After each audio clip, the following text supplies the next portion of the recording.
Hebrews. This is Prophets of Awakening. This is our Sabbath class, the 18th of March, 2023. What I'll be dealing with in the topic in the room will be Isaiah and Josiah connection. Okay. With that being said, I want to let everybody know that you can go to our YouTube channel, Prophets of Awakening, and check out our videos. We have a lot of videos, and the videos has a lot of information. And will connect you to connect the dots for you and lead you to the truth of the scriptures and what the scriptures are actually trying to convey to us. And if you like what you are hearing and receiving on the channel, I'm asking you to like, share, and subscribe to the channel. Okay. For those that don't know, this is a non-Messianic channel, right? We deal with the Tanakh and the Torah. Tanakh being the Old Testament, so-called Book of Remembrance, and the Torah is the first 5 books that was given to Moses, okay, by the Lord of hosts. Shalom and welcome to Prophets of Awakening, and welcome to our Sabbath class. We're going to do our normal, which is a moment of silence, the Sabbath prayer, Psalms, current events, and then we'll do a little need-to-know information and open it up for some questions, comments. Then we'll go into our lesson, which is Isaiah and the Josiah connection. Okay. This moment of silence is for the Lord of hosts, and all that he's doing to bring about our prophesied deliverance in these last days. Oh Lord, we come before thee on this Sabbath day, bow down with great respect and for our Redeemer. Oh Lord, we confess through your prophet Isaiah that you would return unto us, and that you would pour out your spirit upon us, and that you have done. Great in counsel, mighty in works, for thine eyes are open upon the ways of men, to give everyone according to his ways, and according to the fruit of his doings. O Lord, behold, thou hast made the heavens and the earth by thy great power, and thy stretched out arm. There is nothing too hard for thee. And knowing all these things, O Lord, we eagerly await thy coming, the day in which thou wilt break the yoke of our oppressors. Peace be unto you. Okay. We'll read the Psalms.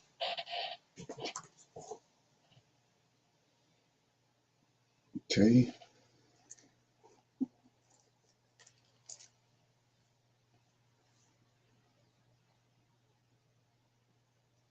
Okay.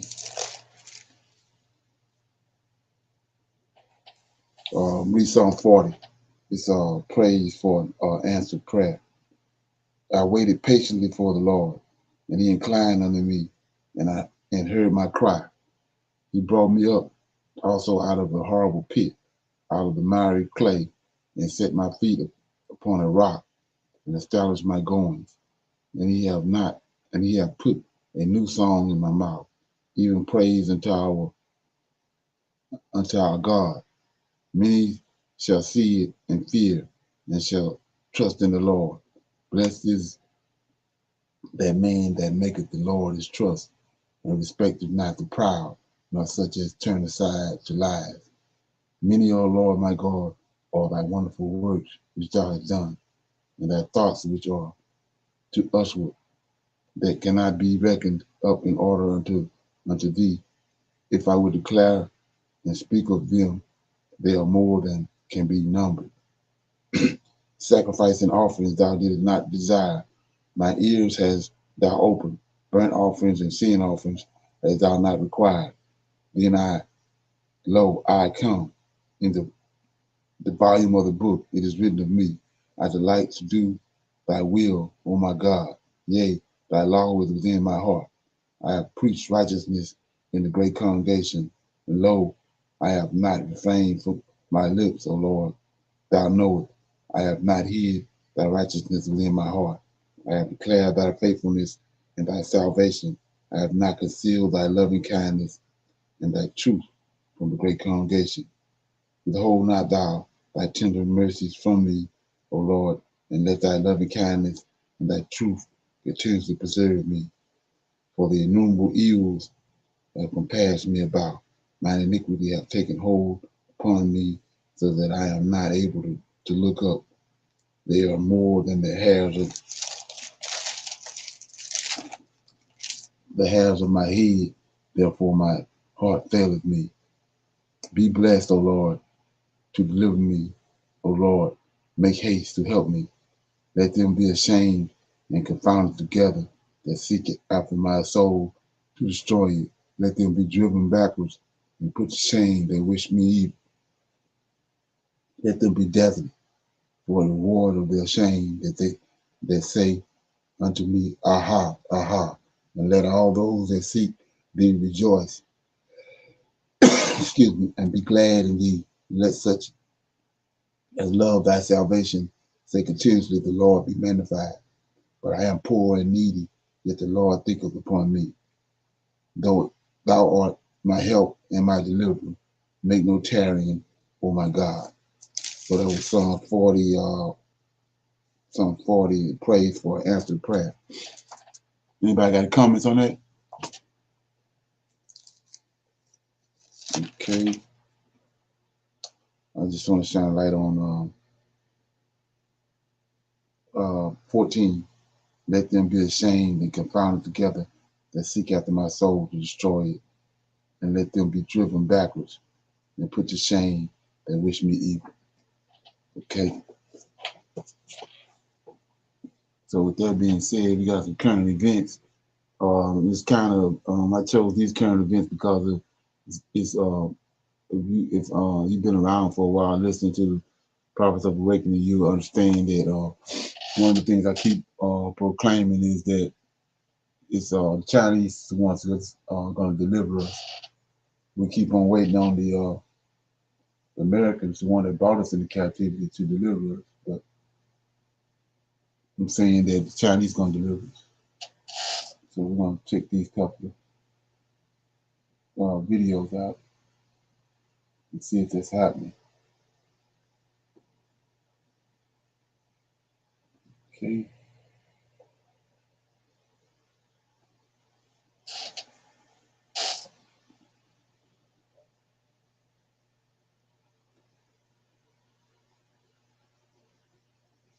Welcome to another insight on international relations, world affairs, and technology with Line Flux.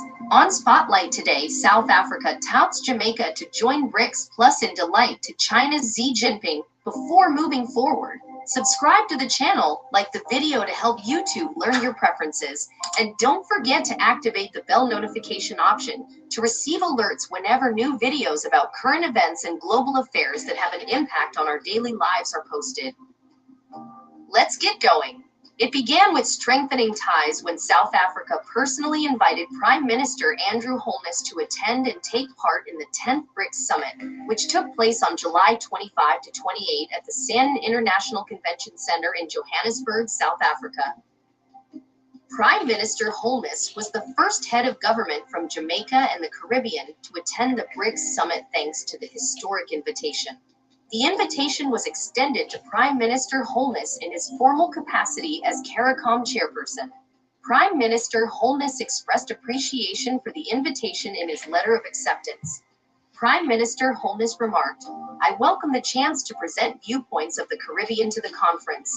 At the BRICS Plus meetings, the Prime Minister took part in the conversation. They decided to take into consideration a BRICS Plus initiative in order to provide the greatest possible synergy between South Africa's chairmanship of BRICS. As leaders of regional economic communities in the global community and the United Nations, South Africa extended invitations to the presidents of Argentina, Indonesia, Egypt, Jamaica, Turkey, and Indonesia.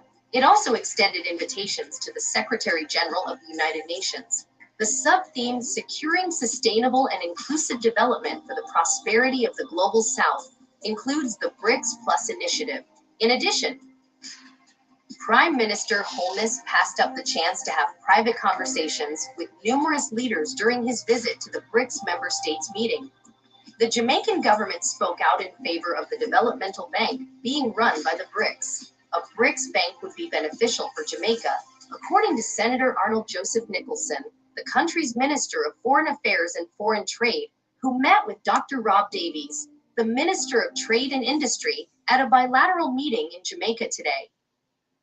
The establishment of a BRICS Development Bank is one of the major decisions anticipated to result from the 5th BRICS Summit, which will be held in South Africa in March of next year. Brazil, Russia, India, China, and South Africa are the 5 emerging economies that make up the BRICS acronym.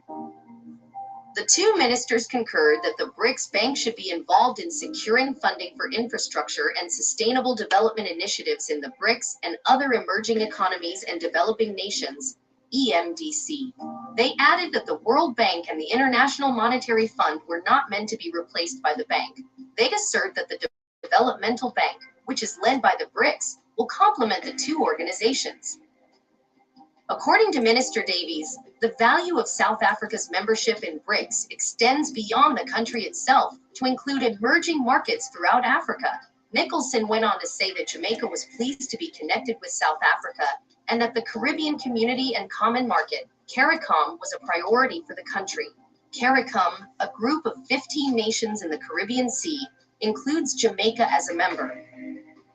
You will become the BRICS chairperson in the upcoming year, and it appears to me that you are not just considering South Africa in terms of its historical practices. You want trade to become more diverse and possibilities to grow. Jamaica and the CARICOM region fall under that category of opportunities, which pleases us, said Minister Nicholson. Minister Davies is in Jamaica for a 2-day visit to talk about bilateral commercial relations. The two ministers also decided that a business team from South Africa would visit Jamaica at some point in 2019. In the BRICS Plus framework, South Africa and Jamaica have developed strong ties in recent years. Senator Honorable Kamina Johnson-Smith, Minister of Foreign Affairs and Foreign Trade, traveled with the Prime Minister, with the heads of state and government of the BRICS, the BRIC Plus countries, and the UN Secretary General. The Prime Minister specifically attended the BRICS plenary session and the BRICS Plus summit. While many third world countries are facing growth challenges, South Africa and the BRICS extended an invitation to Jamaica to join the BRICS Plus framework. However, okay, so we see right here in America, as we speak, the banks and all that is in turmoil. And these people here, the BRICS, they developing bank. And not only that, they're bringing in all these, I mean, just like Jamaica, they're bringing in these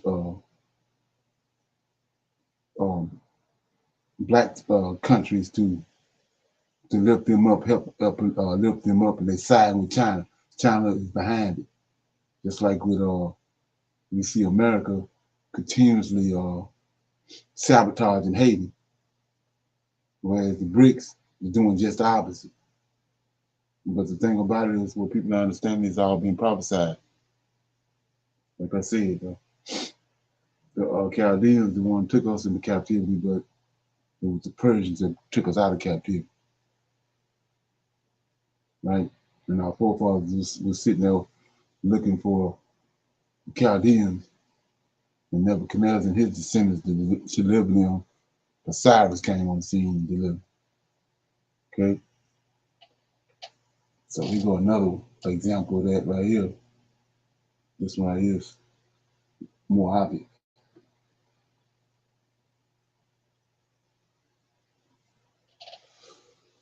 Okay.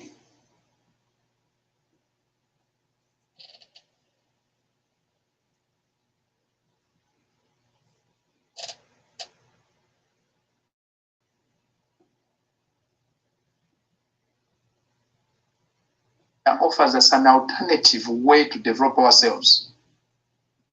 Only a liberated path that China has pursued can get us out of the poverty that we are in. I mean, as early as 55, China stood up for Africa, China stood up for Egypt in the context of the Suez Crisis, when European powers sought to control the canal, which is on Egyptian soil. President Nasser nationalized it. Young people needed to understand this history in China. Young people needed to understand this history in Africa. Because all over the world, the big changes that take place, the revolutionary changes that take place because of the involvement of young people. Young people are the most moved, quickly moved by injustice, quickly moved by exploitation, quickly moved by oppression. They react very quickly. And if you are not revolutionary as a young person, it's highly unlikely that you'll be a revolutionary in your old age. So we want young people in China, we want young people in Africa to understand where we are coming from, to analyze things for themselves, to see things for themselves, to hear things for themselves, and come to their own conclusions. Because today, lies are being told about China. China is being slandered every day. There is calm. But how else can they continue to exploit the world if it's not by lies? If it's not by calm? If it's not by propaganda? They have never hesitated to use lies, to use slander against their opponents, especially over the last couple of years against China. That's the way they operate.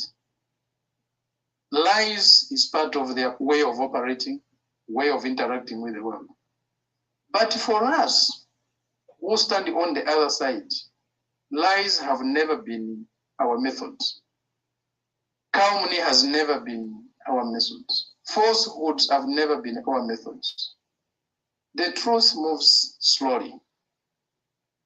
Lies move very fast. But unfortunately for lies, they've got short legs. They don't go very far. Truth goes very far. Their lies against China, their propaganda against China is starting to become known. More and more young people in China, in Africa, are starting to understand what the world they live in is. What the lies they are being told, they are starting to see them as lies. And that gives us a lot of confidence. We revolutionaries on the African continent, for the few days I've been here interacting with young people, I'm confident the Chinese revolution is unstoppable, totally unstoppable. A new wave of progressive young people following the footsteps of Chairman Mao, understanding the theories of Deng, and understanding and following very closely the thought of President Xi, will make this Chinese revolution invisible. Those who think this revolution will disappear, they are cheating themselves. This is unstoppable. For young people everywhere, in Africa, in China, the shared history is often forgotten. Africa started to become independent and the kind of support that China had. But people also need to remember that at some point in history, in the 19th century, we were both colonized. A large part of China was subject to European rule. It was carved up pretty much the way Africa was carved up. You had the French here, you had the British elsewhere, and so on. And I think what China refers to as a century of humiliation, it was in many respects similar to the way Africa was treated. Many respects, except we, of course, had the Berlin Conference, which carved us up, into 55 different countries. That humiliation unites us. Yeah. That history of humiliation, of being colonized or semi-colonized, unites us. Yeah. The countries you see in Africa, the 53 or 54 countries you see in Africa, were not there before 1885.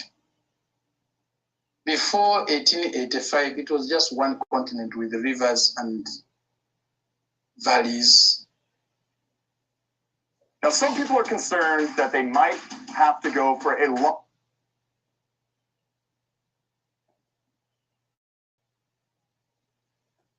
They went to Berlin, the major European nations of that time, including the USA, which had just become independent in 1776, was there in Berlin, including representatives of the Tsar in Russia.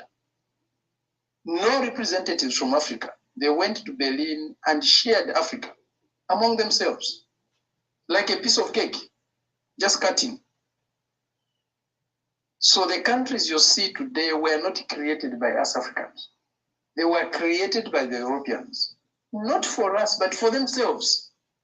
To manage their conflict. Yes, and they wanted to continue holding on to these territories for themselves, not for us. They did not create them to give them to us, to manage, to enjoy, to live in. No, they carved them for themselves to continue exploitation of minerals and indeed even of human beings. They traded us like commodities across the Atlantic Ocean. We were bought and sold and resold and resold. We were not only participants on the capitalist market, we were also commodities on it. That history cannot be forgotten. That's also history China shares. That history of humiliation we share it with China. And that's why the Chinese people understand the pain of humiliation. They know what we went through because they went through it. China today is a great country with a great economy, with a great people. But they don't want to accept that China has made progress. They don't want to accept the achievements of the Chinese people. They still want to play them down. They never want to acknowledge that.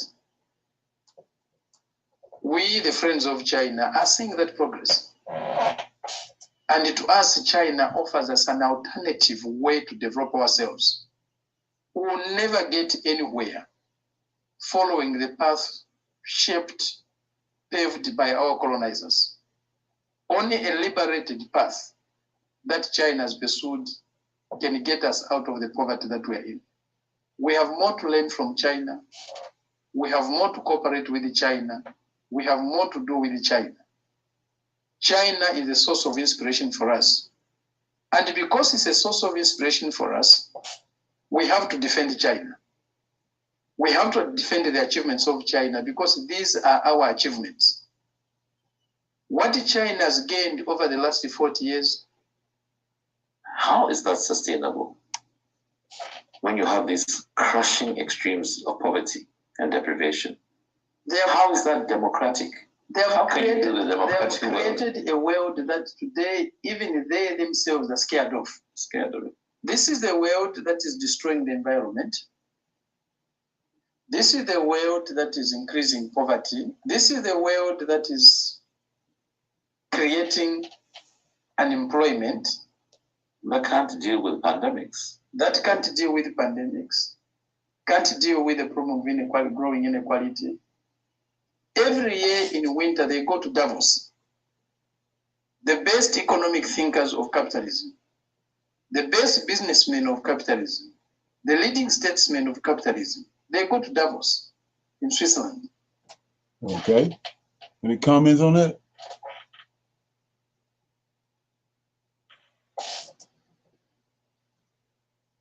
Okay, yeah, so based on the conversation, you can see, and it's pretty much across the board when it comes to Africans and black folks, they already swayed toward China. They depended on China. They have more of a better relationship with China than they do with America. And like I said, you see the Europeans, even Americans over here, they see that. That's why a lot of this stuff you see rising up again, because they see they can see the end, and they don't like it. Okay. Shalom. I do want to say, a year ago, the Uganda airport, they said that China said they owe them $200 million for that airport. But they said they're not going to collect the money, but they still saying that they owe them. So they have a time period to pay that amount back. But if not, they will confiscate, get the airport. So that is, kind of double talking or double standard. They gave them the money to do the airport. Now they're saying they owe them the money, but they don't have to pay them. Well, they're not looking for the money back, but they still, in such a way, owe them that money. So if they don't pay when they ask them to pay, but they say they're not going to ask them, but they will. And so just like China is buying up and, well, not actually, they're buying, but not buying. They're giving the money to all those surrounding areas to build up their area. And they're not saying that they want the money back, but they have invested in those properties. So at one point, yes, China will have Africa if they say, where's the money? So Right. how's that playing out on them helping them and still having them under their thumb, because they don't have $200 million to pay back for that area of land where the airport is at. Right. Yeah, that's a ploy. Like I said, when you understand who Esau is and how he got to the point to where he at now. Like I said, his history goes back to Knights Templars. Knights Templars the one that instituted the banking system and all that. Rothschilds. And it's not hard to figure out who reaping the benefits, because the Rothschilds, own almost 90% of the money on the planet. But anyway, so when you look at what you're just saying, you can see the bankers are behind it. They loaning money to these countries, knowing they ain't gonna be able to pay them back. Then they're gonna come in and confiscate the whatever it is they receive the money for. So it's like I said, it's all planned, but they using China as the front people to do it. But like I was saying before, they think it's business as usual, but it's gonna backfire on them. The Most High, the Lord of Hosts has to get us. It's been prophesied that we going back home. So you say, well, what are you talking about? Well, look what he did with the Pharaoh. He set the Pharaoh up. He had, told him to let his people go. Went through the process with that, the 10 plagues, and then he finally let them go. Then the Pharaoh sit there and his queen wind him up to go back and get us back. And he came in full pursuit behind us and ended up in the middle of the Red Sea. And he closed the water up on him. Same thing getting ready to happen now. They're getting set up. They think it's business as usual because they came in the West Coast and got us, and then our God didn't show himself, didn't nothing happen. And they did all these atrocities to us, and they think it's business as usual. They're gonna do the same thing. That's what let's look at it. Ezekiel is telling you the same thing. So we go to Ezekiel right quick, 38. You'll see what I'm talking about. It says, the word of the Lord came unto me, verse 1, 38 and 1. The word of the Lord came unto me, saying, Son of man, set thy face against God, the land of Magog, and chief prince of Meshach, Tubal, and prophesy against them. This the Gentiles in Genesis chapter 10. They the ones showed up at the West Coast. Right? So here they go again after he came, raised up our forefathers out of their graves and took us back to where he got us, where they got us from. Then they come, let's look at it. And it says, let me get it. It says, verse 10 says, Thus said the Lord God, it shall also come to pass that at the same time shall things come into thy mind, and thou shalt think an evil thought, right? What is this evil thought? And they shall say, I will go up to the land of unwalled villages. I will go to them that are at rest, that dwell safely, all of them dwelling without walls and having neither bars nor gates. That's how we was back on the West Coast when they came, right? 12, to take a spoil like they did before, and to take a prey, and to turn thine hand upon the desolate places that thou hast now inhabited, and upon the people that are gathered out of the nations, which have gathered cattle and goods that dwell in the midst of this land, right? Sheba, Dedan, the merchants of Tarsus, with all the young lions thereof, shall say unto thee, art thou come to take a spoil, as thou gather thy company, to take a prey, to carry away silver and gold, to take away cattle and goods, and to take a great spoil. Therefore, son of man, prophesy and say unto God, thus saith the Lord God, in that day, right? Right? Not back in 1492. In that day, when my people Israel dwell safely, shall thou not know it, and thou shalt come from thy place out of the north parts, thou and many people with thee, all of them riding upon horses, just like the Pharaoh did, and a great company and a mighty army, and thou shalt come up against my people of Israel as a cloud to cover the land. And it shall be in the latter days, I will bring against my land, I will bring thee against my land, just like he did Pharaoh, that the heathen may know me, and when I shall be sanctified in thee, O God, before their eyes.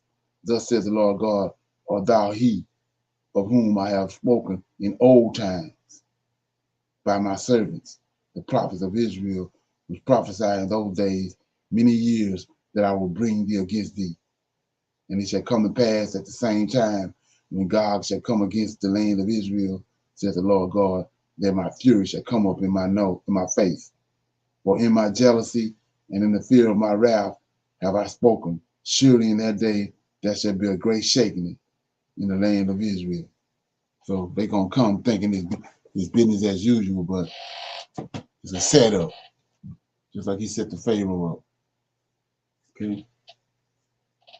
Any comments on that? Oh, okay.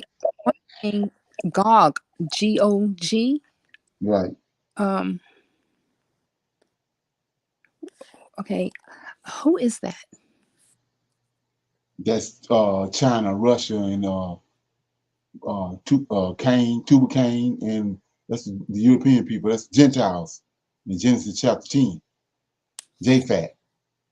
Oh, Yeah, like I was saying, I don't know if you heard the conversation before or whatever, but Japhet is not Noah's son. When you look at that, right. you look at Genesis chapter 4, and it lists the people that came descendants. Tubal is one of them. So Yes. then you go to Japhet in chapter 10, Tubal there. Yes, sir. So them the same people. That's not Noah's son. Them the people against whom the Lord have indignation with. And when we see in Genesis 30, in Ezekiel 38, he says, I'm against them. He tells Ezekiel to let them know, I'm against you.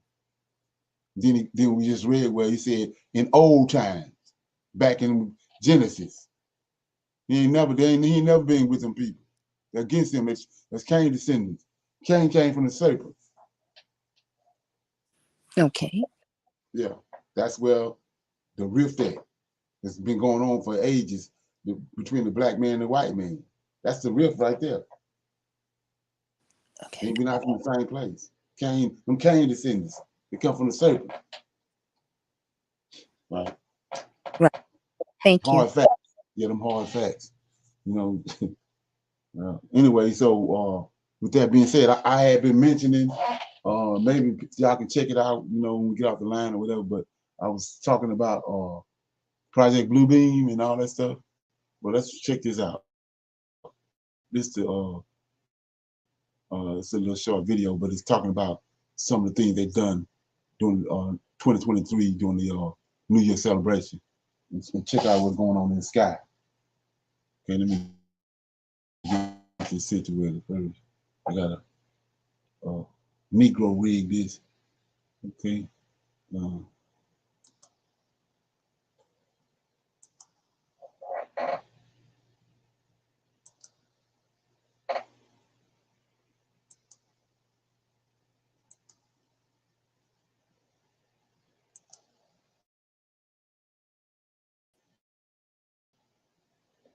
Okay.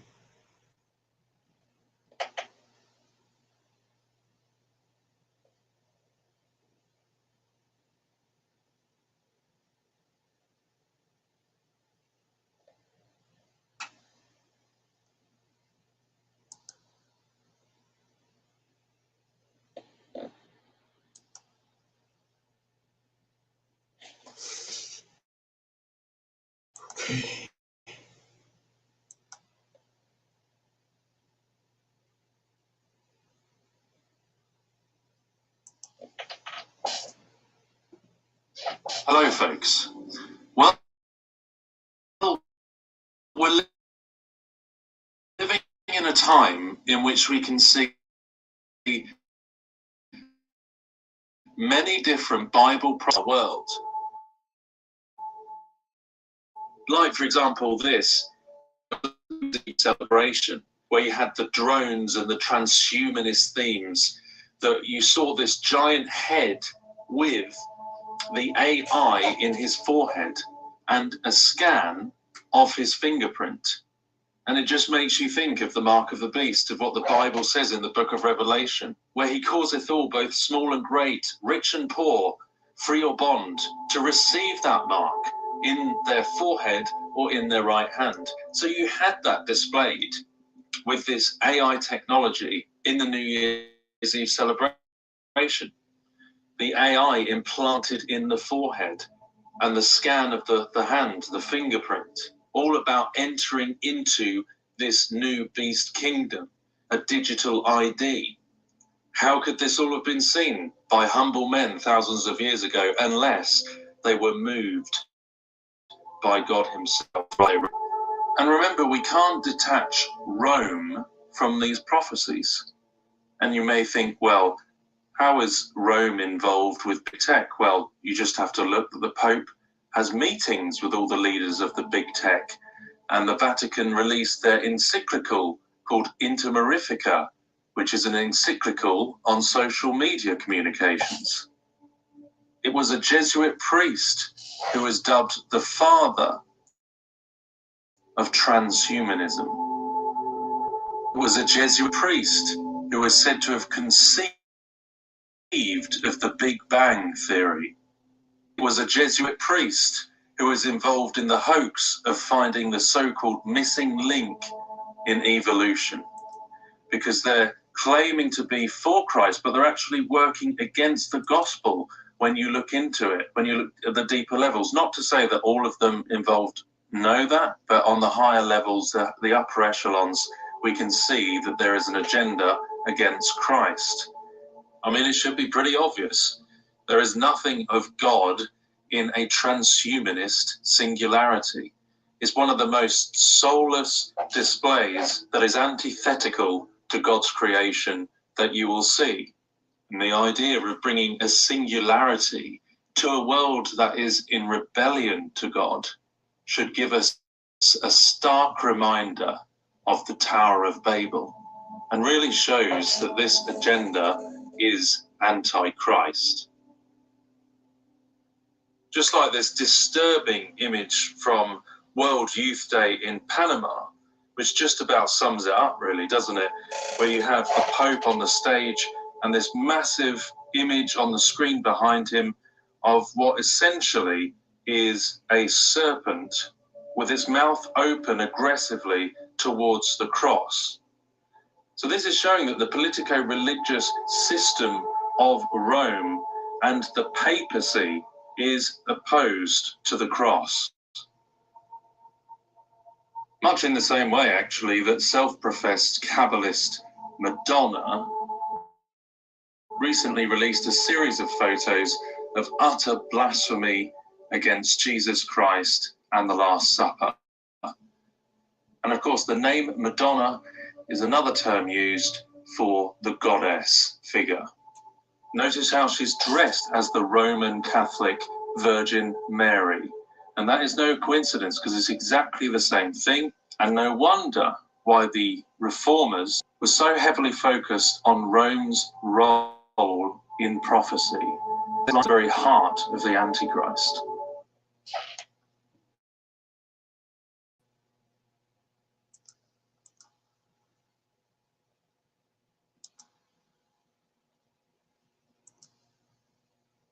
Okay. So like I was saying before, you see the technologies, just like now, technology they have to this, what they using now to deceive us, and what they're gonna use to deceive us, they're gonna use this, they use that same the technology they had at the time, they use that technology to deceive us back then with you know, getting those artists like Leonardo da Vinci and all of them to paint these magnificent paintings up in the ceiling and all that. They use technology then to deceive us, and we saw some examples of the technology they got now. That was the thing we saw with the 2023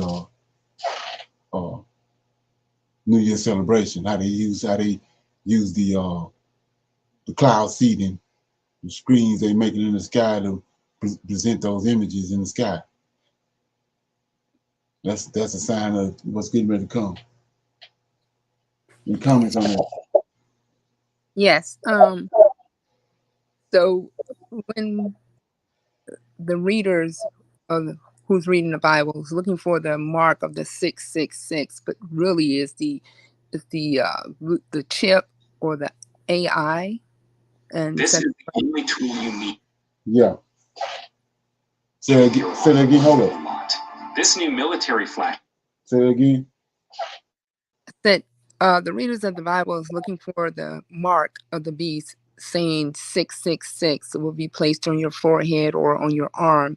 And they're looking for the numbers, but basically it's not the numbers. It's a blue small chip, or that from AI, this company, or Well, the thing about that was I was showing pretty much the technology at the first of the video when they were showing you how with all the things they were doing in the sky on New Year's, all of that supernatural stuff they was doing.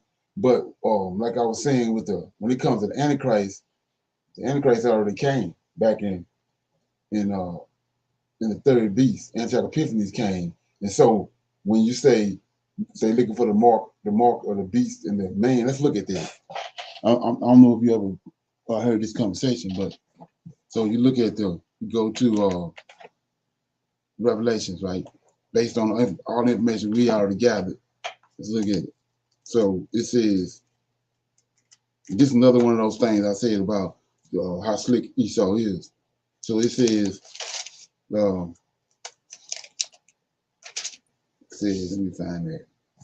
Somebody might know where it's at. When it says the 666, what that say?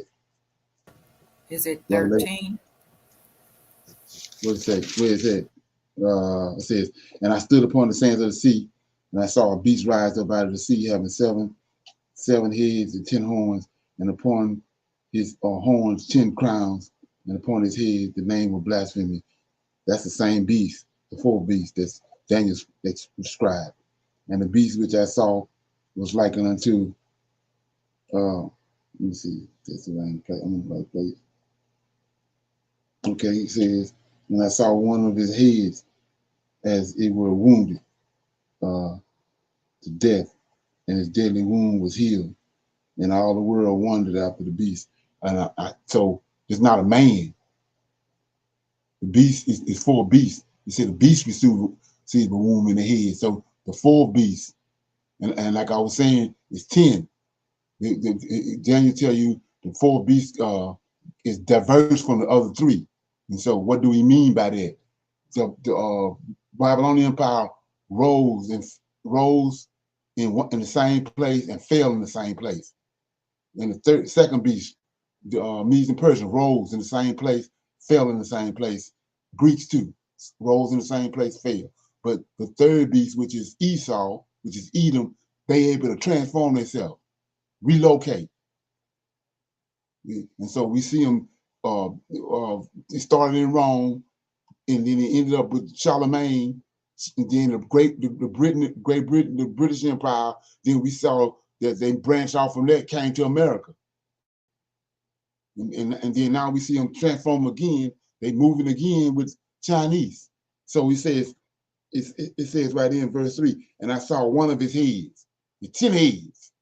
So the first head, when Rome was a republic, it says, and I saw one of his heads that was wounded. those giants sacked Rome, and the fourth beast, and the beast Roman Empire dissolved into 4 parts. Constantine came, subdued 3 kings, and then brought the Roman Empire back. But he needed a religion to glue, to put it together. He got Christianity, stole it from the Gnostics, and that's the wound. He healed the wound. That's the beast that was, fell away, and came back. Constantine brought it back to life. It's not a man. It's a system that's covering the whole earth, which is the 4th beast. So verse 3 says, I saw one of his heads as it were wounded. That's the first one. When Rome was a republic. And the deadly wound was healed. Constantine healed it. And all the world wondered after the beast. And they worshiped the dragon, which gave power unto the beast. And they worshiped the beast, saying, who is like unto the beast?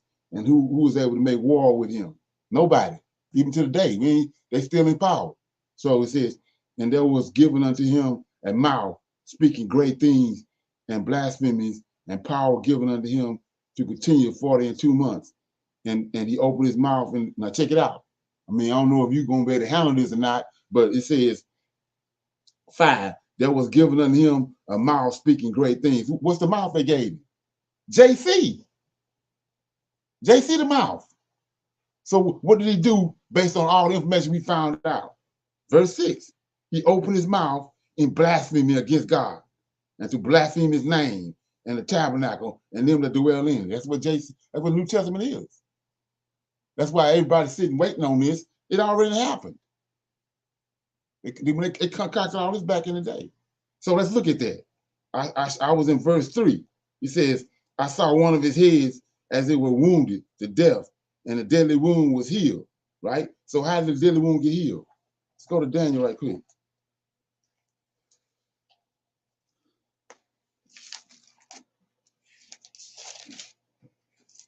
Okay, so I'm in chapter 8. Daniel had a vision of the ram he goes, and it says in let me see what it said. Yeah, chapter 7 says starting at verse 15, Gabriel was giving Daniel the interpretation. I, Daniel, was grieved in my spirit in the midst of my body, and the vision of my head troubled me. And I came near unto one of them that stood by, asked them the truth of all this. So he told me and made me know the interpretation of these things. These great beasts, see that? Is that the beast received the wound. The man, this ain't the beast that received the wound is a system. It says these beasts are 4 kings which shall arise out of the earth. But the saints of the Most High shall take the kingdom, possess the kingdom forever, even and forever. Then I would know the truth of the 4 beasts, which was diverse. See that? Diverse from all the other, exceedingly dreadful, whose teeth was iron and nails of brass, which devour and break in pieces and stomp and residue. Now here we go. This the reason why it's diverse.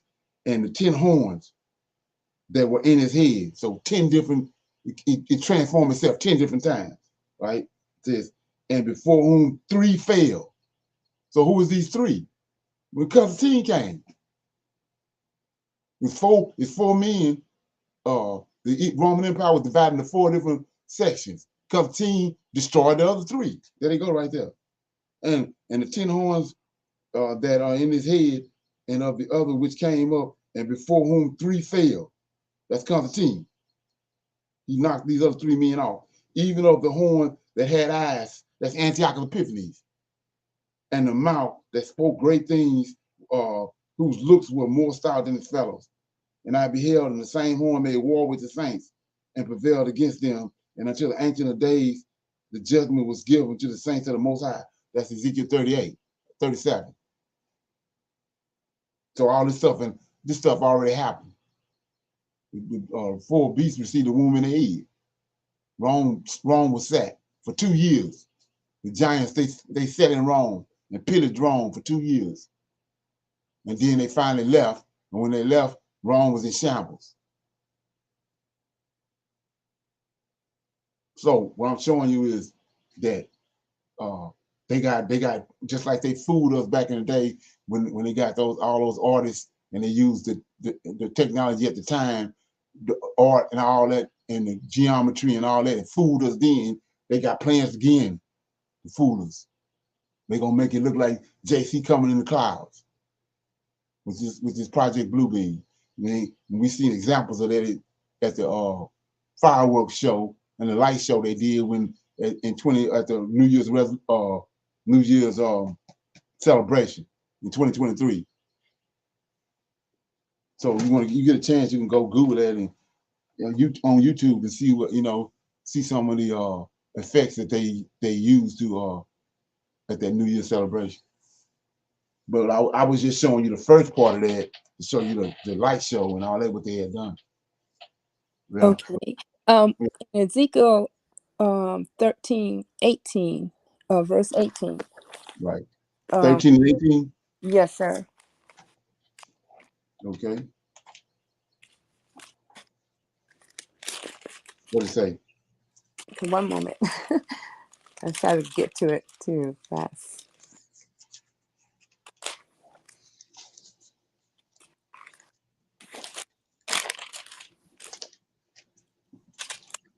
Okay. Not 13:18. Oh, false prophet you talking about? 13 and 18. Okay. No, Revelations 18. I'm sorry, 13:18 Revelations. Oh, okay. Okay. Yeah.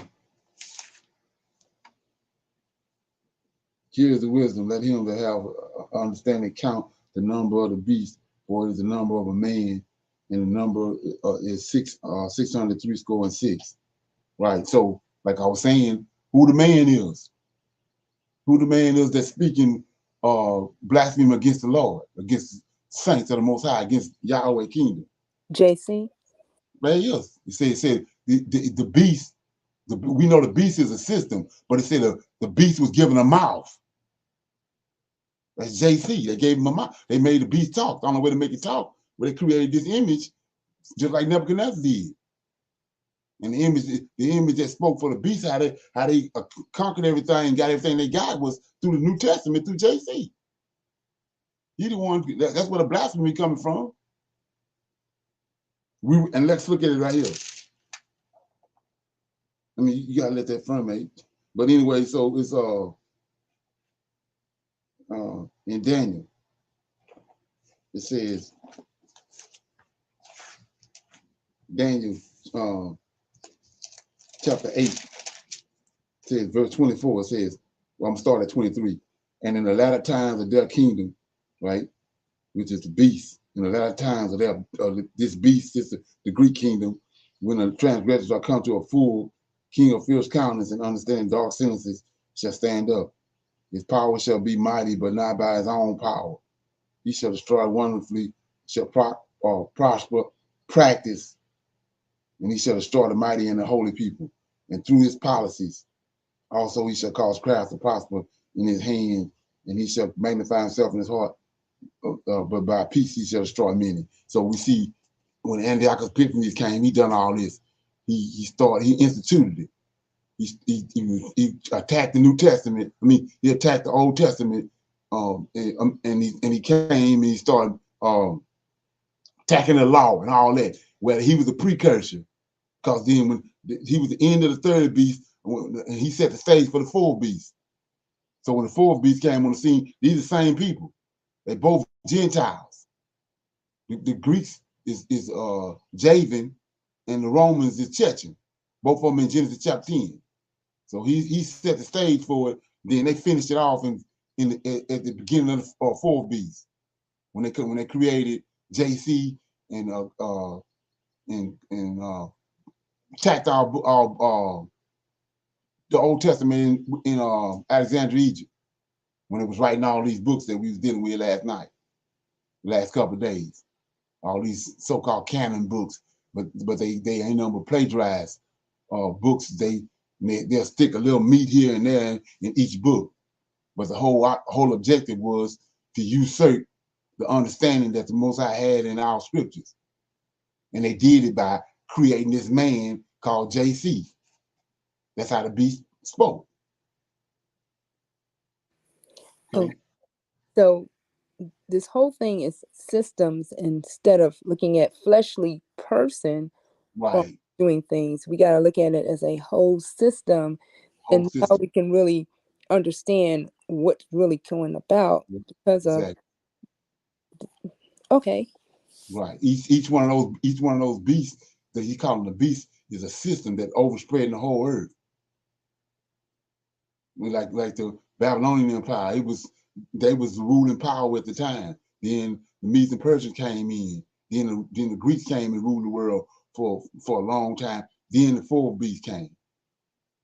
Neither one of those beasts is a man. It's a system that these heathens concocted.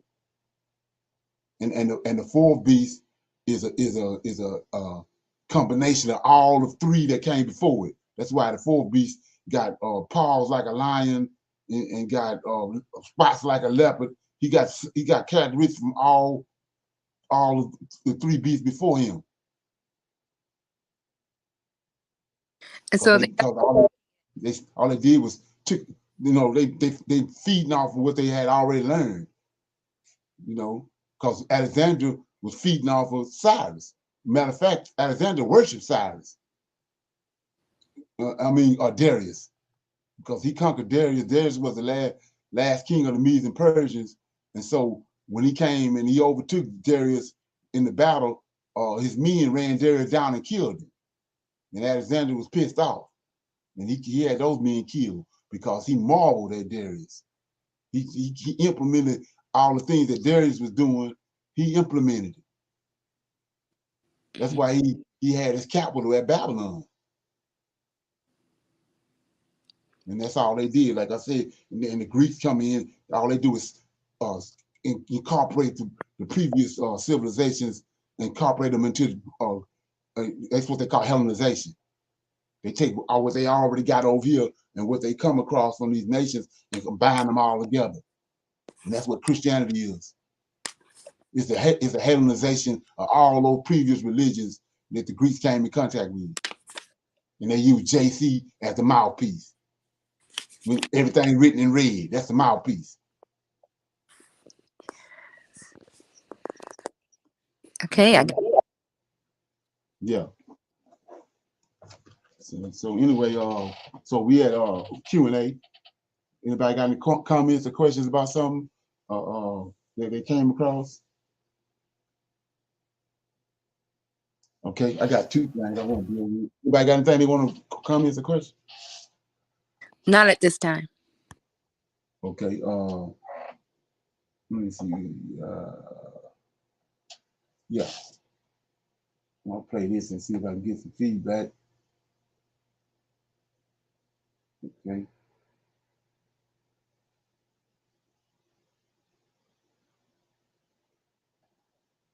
Flashlight is the perfect tool to keep in your car, no matter what the road.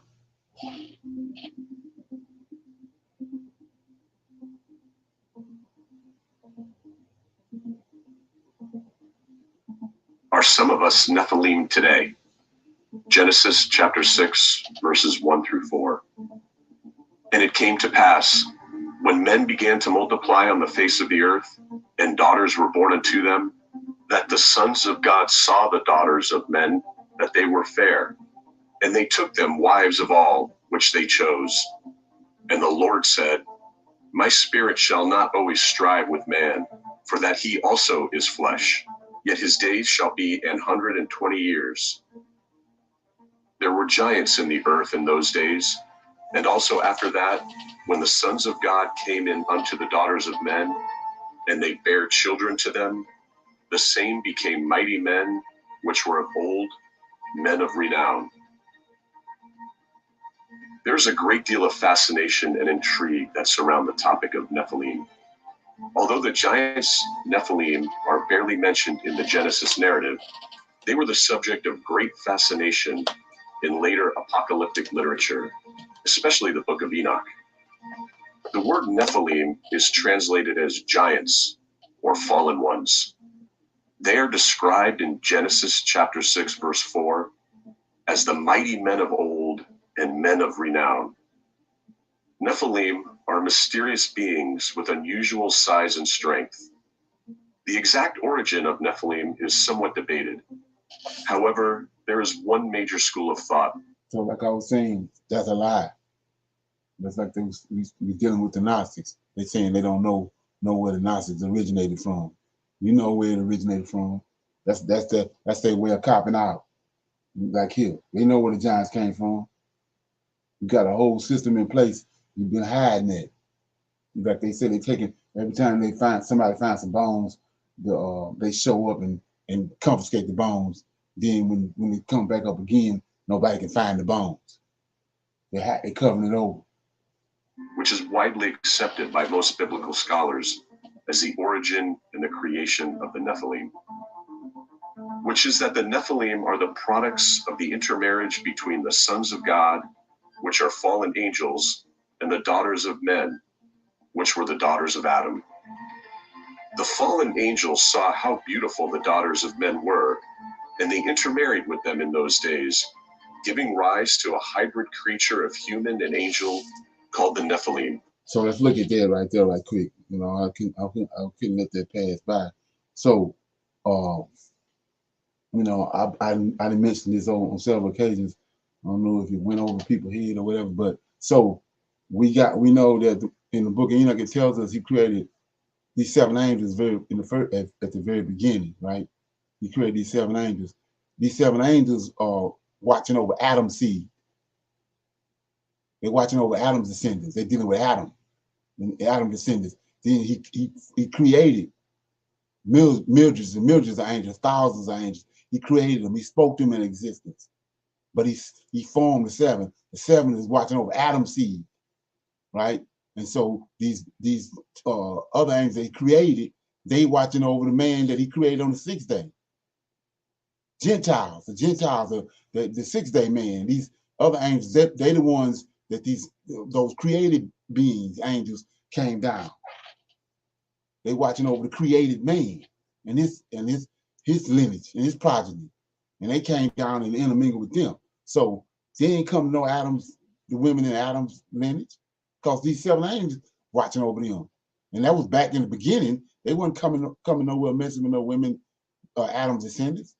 They came to Cain's descendants when they multiplied. Let's read it right quick. It says, Genesis chapter 6.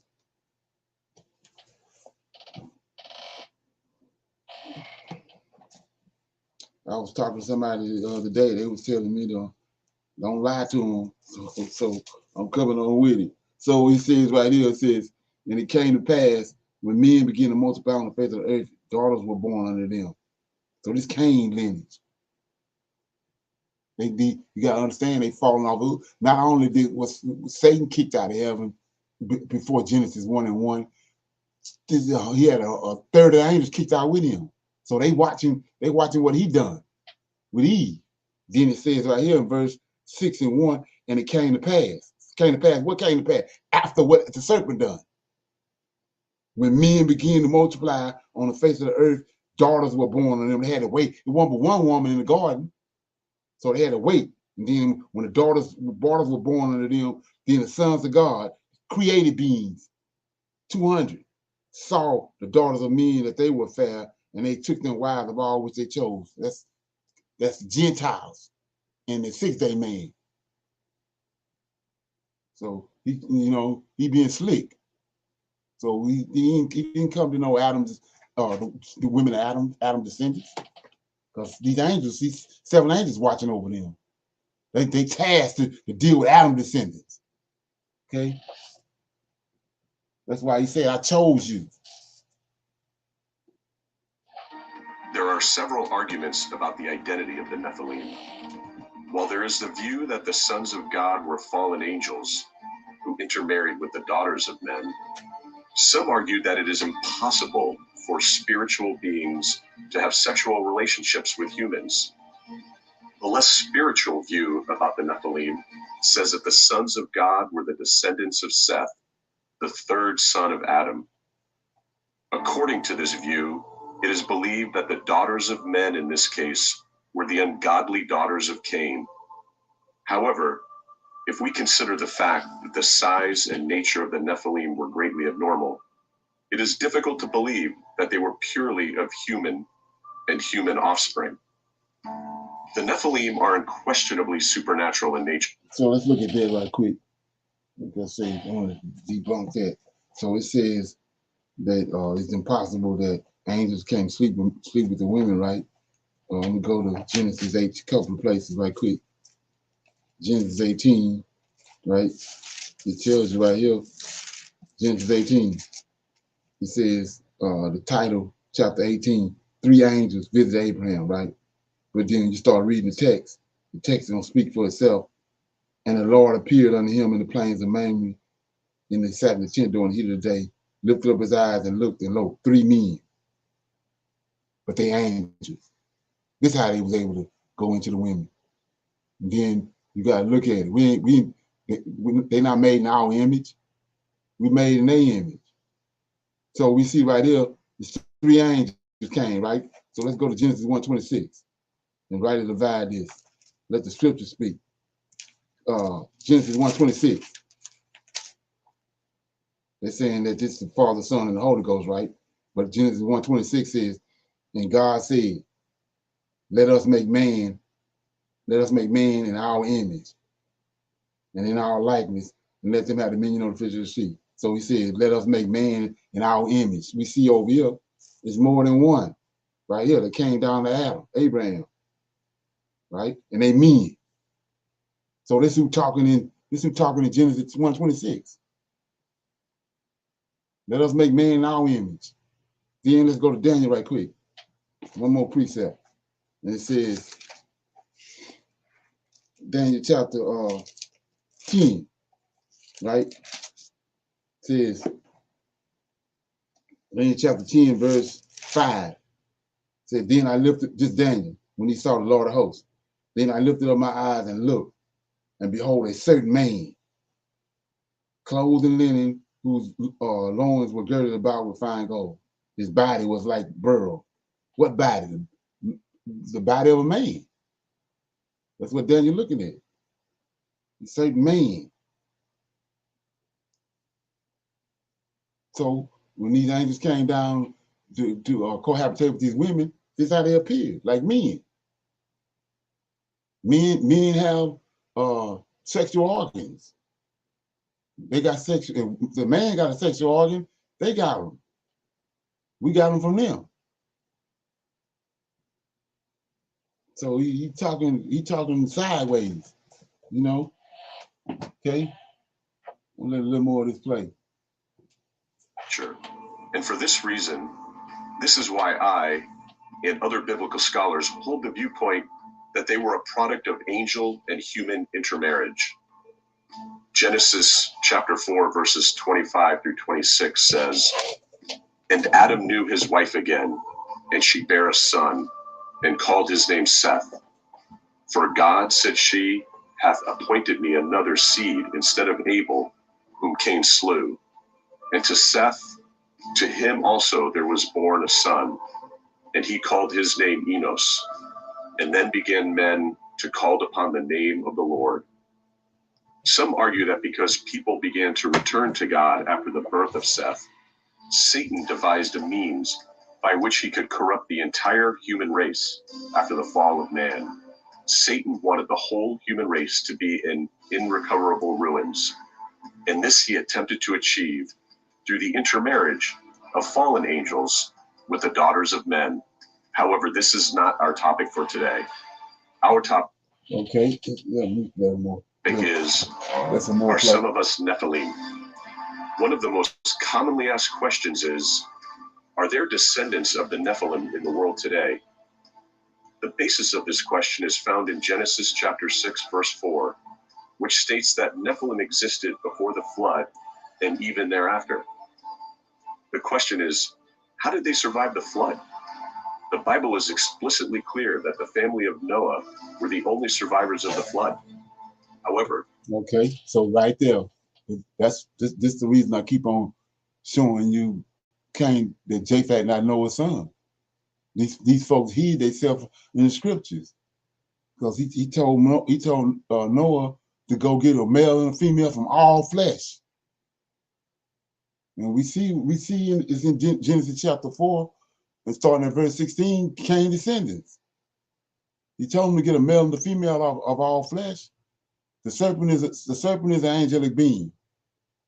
So Cain his descendants products from that. But he told him to get a male and a female of all flesh. And then we saw the disaster that took place after they got off the boat. What happened to Noah's wife? Who you think done that? Japhet. He had Cain descendants. So that's how they hid it. That's how you get. That's how you got descendants after the flood. Giants on the earth after the flood. These angels came. Another group ascended after the flood, but they came to these same people that they came to the first time.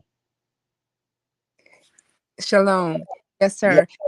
By them, when you don't read and understand the wordings of what we're reading, the Hollywood can place a picture in your mind by that movie they did with and then they showed no other than the sons and daughter-in-laws of Noah and the animals. They didn't, go from word to word and presented the whole truth of the. Exactly. And like I said, every time you go to any scripture pertaining to Japhet, the Lord of hosts keep telling you, I'm against him. So how can he make the statement when he's talking to the prophets, am I not a righteous God? So you just gonna pick Japhet out and you don't like him? There's a reason why you don't like Japhet, because where he came from, where he originated from. That's why he keep on telling the Israelites and the Hebrews to stay away from them. And stay away from, don't marry their sons to your daughters, and don't marry their daughters to your sons, because of where they originated from. They're a diabolical race of people.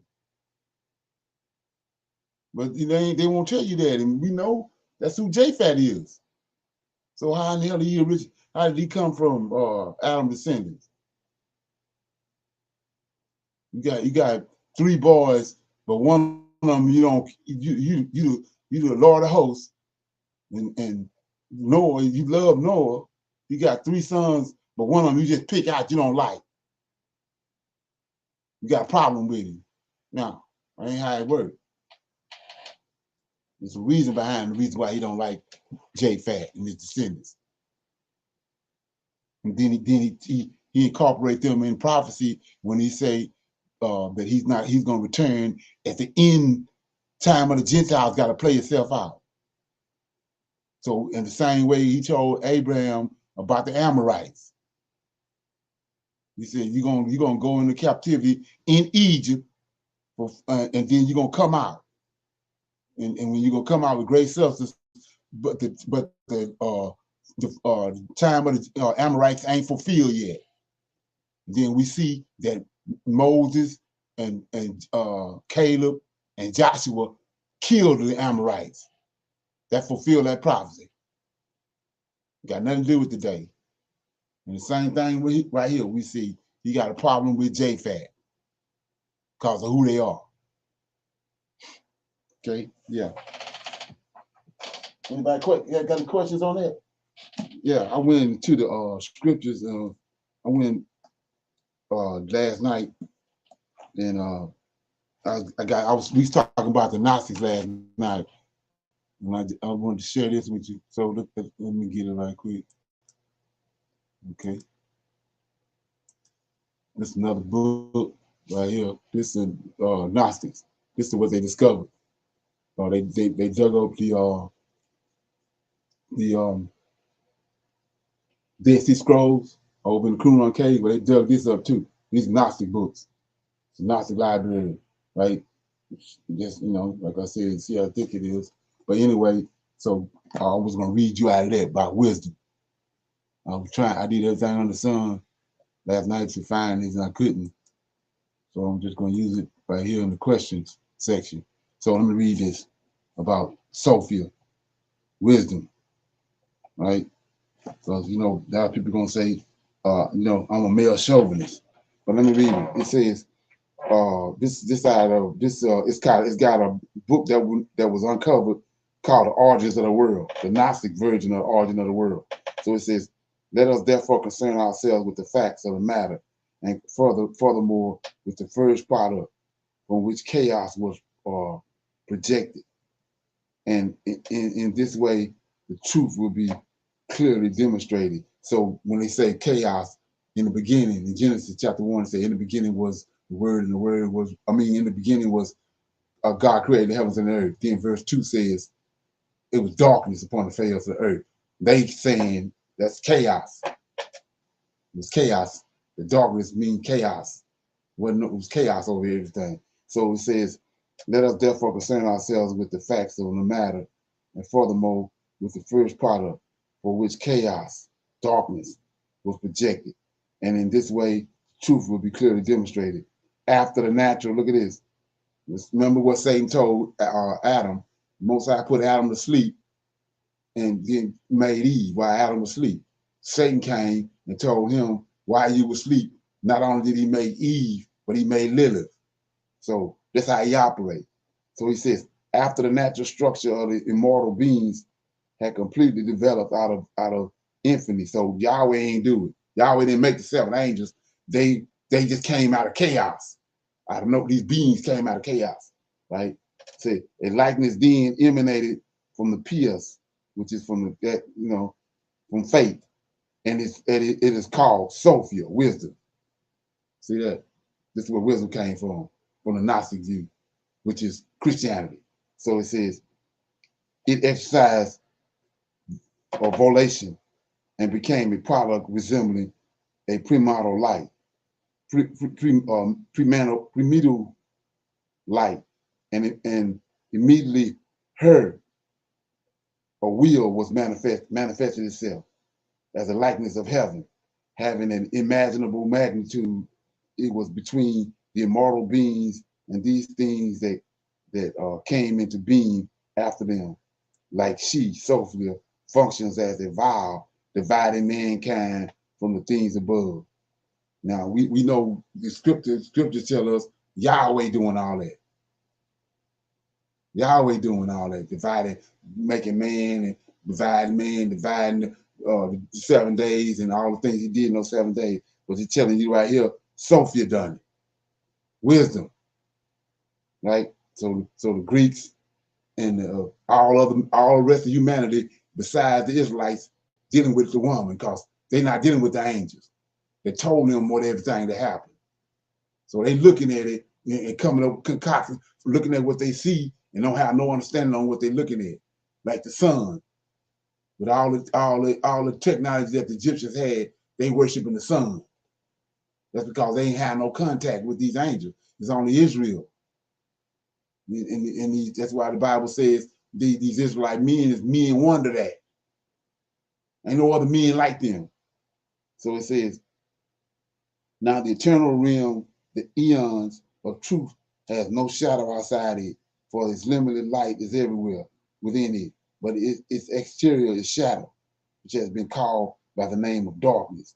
From it there appeared a force presiding over the darkness, and the forces that came into being subsequent to them called the shadow, the limitless chaos, and from it every kind of divinity sprouted up, together with the entire place, so that also shadow is posterior to the first 99 products. And it was in the abyss that its shadow appeared, deriving from the aforementioned Pius, right? So you see right there, that's a straight contradiction to what the Most High told us that happened. They say these beings just came out. They willed themselves out of nowhere. And the first one that came was this woman, wisdom. And like I said, you can train a baboon to do that. Soon as they got hold of our records, they went right to the wisdom books and hijacked the wisdom books. Because we see who doing all the dirty work for the Most High is the Lord of hosts.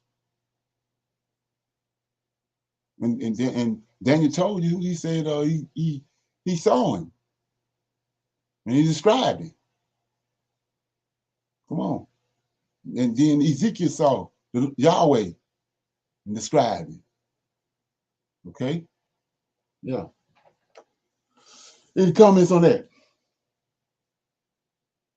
Okay. So, tie your shoes up, because what I'm dealing with is Isaiah and Josiah.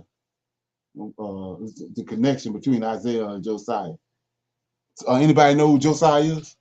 Can you give me some kind of some information on Josiah, who he is?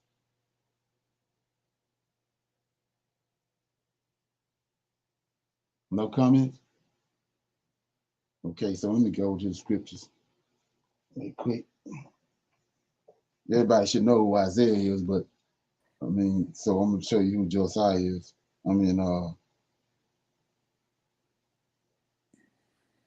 Second Kings, I think. Yeah, Second Kings. Okay. Chapter 12. Chapter 22 of Second Kings. It says, Josiah was 8 years old when he began to reign, and he reigned 31 years in Jerusalem, and his mother's name was Jediah, the daughter of Ediah of Basha. And he did that which was right in the sight of the Lord, and walked in the ways of David his father, and turned not aside to the right hand or to the left. So notice it says he did that which was right. So if you ever wonder why is they mentioning that he did that which was right, then he tells you in Psalm that he's mentioned that they did that which was evil in the sight of the Lord. So it goes back to the covenant that the Most High got with David. He told David, after you pass away, I'm gonna take over. Being that he's an eternal being, David is a mortal man. He said, when you die, being that I got this covenant with you and I got all this love and tender mercies for you, I'm gonna watch over your seed line for you. And you're gonna be some wicked ones that come up, but I'm gonna always bring a righteous one to offset what these wicked ones do, to bring the kingdom, your kingdom back around and line it back out. So that's why he's saying it. So let's look at it. And like I said, these people that concocted this New Testament, they know that.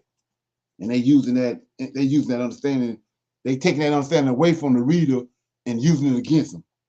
So understanding that, let's go to one example. It says,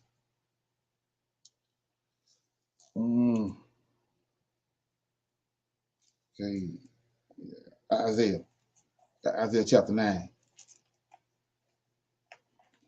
Keep in mind what I just said, right? About he's going to raise up a righteous seed. So it says right here in chapter 9, right? They looking for somewhere. They done created JC. They're looking for places to land, to stick him in there. So they go to 9, understanding the covenant he got with David.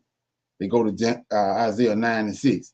Unto us a child is born, unto us a son is given. See that? That's a covenant that he got with David. And the government shall be upon his shoulder. His name shall be called Wonderful Counselor, the Mighty God, the Everlasting Father, the Prince of Peace. Of the increase of his government and peace, there shall be no end, right? Upon the throne of David. So that's the covenant. You're going to always bring have a son on the throne of David, out of David's lineage. And then more so, you're going to always bring up a righteous seed after so long. So examples of that is Hezekiah and Jehoshaphat. Those are righteous seed, and this the last righteous seed right here that he raised up before Nebuchadnezzar came. Right here with Josiah. And so notice he 8 years old when he started reigning. And that's why the point I'm making about the disrespect, the reason why we getting so disrespected all the time. They saying black man, but it's the Israelite man. This Israelite that they brought over here. So they constantly disrespecting that. David was a young man. Solomon, all them was young men when the Lord came and got them. And so, like I said, he telling you they men wonder that. Ain't no other men like them. So he was 8 years old, and then it says, verse 2, and he did that which was right, in the sight of the Lord. And he walked in the ways of David, his father. David ain't none of his father. This is the last king on the throne, right before Nebuchadnezzar came. So why is it saying David his father? He's out of David's lineage. And not only that, he a righteous seed, part of the tender mercies that the Most High showed toward David. He always gonna bring him up a righteous seed. So that's what that is. So, but my point is this: Hezekiah. A lot of people don't understand what's going on with Hezekiah, how he got killed. So I'm gonna read some of the things he done, and then we go into that. So he found this book in verse 3. It came to pass in the 18th year of King Josiah that the king sent Stephan, son of Azariah, son of Mishla, the scribe, to the house of the Lord, saying, "Go up to Hilkiah the high priest, that he may sum the silver which is brought into the house of the Lord, which the keepers of the door have gathered of the people, and let him deliver it unto the hands of the doors of to the hand of the doers of work that have the oversight of the house of the Lord, and let them give it to the doers of the work which in the house of the Lord, and repair the breaches of the house, unto the carpenters and the builders and the masons, and to build the timber and the hewn stone to repair the house. Albeit there was no reckoning made with them of the money that was delivered into their hands, because they dealt faithfully." So here you go. So that's what he sent Hilkiah to do. But what happened is the Most High, Lord host, took over. He says, "And Hilkiah the high priest said unto Stephan the scribe, I have found a book of the law in the house of the Lord." And Hilkiah gave the book to Stephan to read it. And Stephan the scribe came to the king and brought the king word again and said, "Thy servant have gathered the money that was found in the house, and have delivered it into the hands of them that do the work, and they have oversight for the house of the Lord." And Stephan the scribe showed the king, saying, "Hilkiah the priest have delivered me a book." And Stephan read it before the king. And it came to pass, when the king had heard the words of the book, that it rent his clothes. See, this is how Israelite work right here. You got a Negro, you bring them the word, and it ain't affecting him. Like I said, give him a donut and send him on down the road. But he says right here, this the king.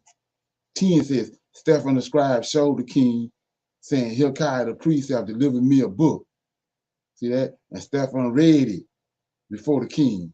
And it came to pass, when the king heard the words of the book of the law, that he rent his clothes. See that? Immediate reaction. So then he says, and the king commanded Hilkiah the priest, and this Josiah, Hakan the son of Stephan, I can't say these names, Akabar, these are sons of priests, says, "Go ye and inquire of the Lord for me and for the people and for all Judah concerning the words of this book that is found. For great is the wrath of the Lord that kindled against us, because our fathers have not hearkened unto the words of the book to do all according to it." So this is where the 490 years that we've been trying to break, that I've been trying to break down to you, this is where the 490 years come in at. Because they hadn't dealt with this book for 490 years. And they was out right from this point right here, the Lord host already ordained that they was going into Babylon. It just took time for it to get around to Jeremiah to let them know. And so when I'm in the process of breaking this story down, I'm showing you all these people existed around the same time. But so because of this right here, they wasn't dealing with the book. They was not keeping those their year of release every 7 years. So now it's already in the works. They're gonna have to go do them 70 years in Babylon. But anyway, so when we see what happened when Josiah came in contact with that book, what it did to him. So after that, that's when we see Josiah reform. He did all the reforms in Jerusalem and brought back all the feast days, all that, and brought the people back to the Lord, like he had promised David. He's gonna raise up a son, a man like that was gonna do that. Josiah was the last one that did it, right? So how did he die? I'm in 2 Kings. So why did he die the way he did if he was so righteous? So we're looking at chapter 2 Kings 23, verse 28. It says, now the rest of the acts of Josiah and all that he did, are they not written in the book of the Chronicles of the Kings of Judah? And in the days of Necho, in the days of Pharaoh Necho, king of Egypt, went up against the king of Assyria to the river Euphrates, and the king Josiah went up against him, and he slew him at Megiddo. When he had seen him, and his servants carried him into a chariot dead from Megiddo, and brought him to Jerusalem, buried him in his own sepulchre, and the people of the land took Jehoiada, his son Josiah, and anointed him, and made him king in his father's stead. So, why he died? Why did he die like that? I mean, this Pharaoh Necho killed him, right? So what happened? So my thing is this. First of all, before we go any further, we're going to see that when Pharaoh Necho killed in verse 29, it says, in the days of Pharaoh Necho, king of Egypt, went up against king of Assyria to the river Euphrates, and the king Josiah went up against him, slew him at Megiddo when he had seen him. So it says right here in 29 that Pharaoh Necho killed him, right? Now watch this. We go to 2 Kings, 2 Chronicles. Another story. Let's look at it. Death of Josiah. This is 35 and 20, right? Let me know when you get it.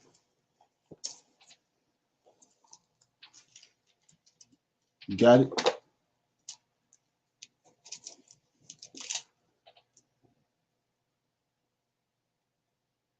Okay, so I'm in 35, 2 Chronicles 35 and 20. After all this, when Josiah had prepared the temple, Necho, king of Egypt, came up to fight against Carchemish by Euphrates, and Josiah went out against him. But he sent ambassadors to him, saying, what have I to do with thee, thou king of Judah? I come not against thee this day, but against the house of wherewith I have war. For God commanded me to make haste, to bear thee from meddling with God, who is with me, that he destroy thee not. So what's going on? Well, like I told you in Genesis chapter 11, we tell you about when Nimrod journeyed to the east, and Nimrod went to looking for this land, looking for Shinar, a valley, and he went to the east. You had two different groups of people that came from the Hebrews, from Abraham. They was from Eber. It was Joktan and Peleg. Joktan is the people of the east. They followed Nimrod. They ended up over in Shinar where Nimrod was at. That's who these people is. So they dealing with the angels and dealing with heaven too. They Hebrews. So this guy right here, this King Necho, he from the people of the east. So he says, but he sent ambassadors to him saying, watch how he talking. What have I to do with thee, thou king of Judah? I come not against thee this day, but against the house wherewith I have war. For God, see that? Yahweh, same God you know. Yahweh commanded me to make haste, forbear thee from meddling with God, who is with me, that he destroy thee not. So he told him, same God, same God you dealing with, the one you rent your clothes, rent your garment when the book was read, told me, tell you that he sent him. Don't get in this. Get on about your business. So, but he didn't do that. Verse 22, nevertheless, Josiah would not turn his face from him, but disguise himself, that he might fight with him, and hearken not unto the words of Necho. See that? So the word comes through Necho from Yahweh. So he's from the Lord host. And words of Necho, from the mouth of God. See that? And came to fight in the valley of Megiddo. And the archer shot at King Josiah, and the king said to his servants, have me away, for I am sore wounded. And his servants therefore took him out of the chariot, put him in the second chariot that he had, and they brought him to Jerusalem, and he died and was buried in one of the sepulchres of his fathers. And all of Judah and Jerusalem mourned for Josiah. So anyway, two things about this right here. I'm just giving you a foundation before I go all the way in. So right here we see in First Kings they said Necho killed him on the battlefield, but right here they tell you he was shot with an arrow, and they took him and put him in another chariot and took him back to Jerusalem. He died in Jerusalem.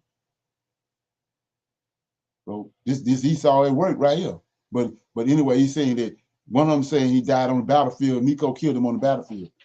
And in Second Chronicles right here, it says that he was shot with arrow and wounded, and then he died in Jerusalem. But anyway, this is what is being conveyed right here.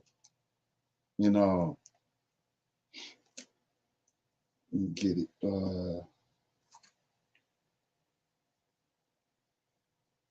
Zechariah. Let me see if it's Zechariah. Yeah, Zechariah chapter 10. Let me see if I make sure I'm right. No, not 10. It's Zechariah chapter 12. I'm gonna start at chapter 12, verse 11. So it says, in that day there shall be a great mourning in Jerusalem, as the mourning of Hedaman, whatever his name is, in the valley of Megiddo. So that's referring to Josiah. I showed you all the things he done, and he brought Israel back to God. But then he got caught up in that situation right there, got killed, and then everybody mourned for him. That's what just chapter 11 talking about. So let's go to verse 10, because Esau at work in verse 10. He says, I will pour out my spirit upon the house of David and upon the inhabitants of Jerusalem, the spirit of grace. This is one of the verses they use for JC. It says, I will pour out my spirit upon the house of David and upon the inhabitants of Jerusalem, the spirit of grace and supplication, and they shall look upon me whom they have pierced. So they're saying that's JC, when the Roman soldier pierced him. But when you rightly divide that, that's the Lord of hosts. They done denigrated him. That's what that pierce means, to denigrate, to bring down low, to bring a person's status down, to denigrate him. So this is the Lord of hosts talking. He says, I will pour out my spirit upon the house of David and upon the inhabitants of Jerusalem, the spirit of grace and supplication, and they shall look upon me, Lord of hosts, whom they have pierced, and they shall mourn for him, David. Right? Then it says, as one mourneth for his only son, and shall be in a bitterness for him. That's what David, when he raised him up, as one that is in bitterness for his firstborn son. Then he go back to Josiah in verse 11. In that day there shall be a great mourning in Jerusalem. That's when they see David. It says in Jerusalem, as the mourning of I don't know that word, in the valley of Megiddo. That's what Josiah got killed at. So that's what that is. Anyway, but let's go over in on it. Let's give you some groundwork on it. So let's go to it's got this what was taken out. Like I was saying, they hoodwinked all these stories. Most of the stories you can't get the true meaning out of it unless Most High wants you to get it or have it. So anyway, we in the pseudepigrapha books, right? And these pseudepigrapha books got a so-called book in there, lost book it's called Ascension of Ascension of Isaiah, which is what this is about. Isaiah and Josiah. Is that volume 2 or 1? That's let me see. 2. Page 143. Thank you. Page 156. It's, the ascension of the prophet Isaiah. Right.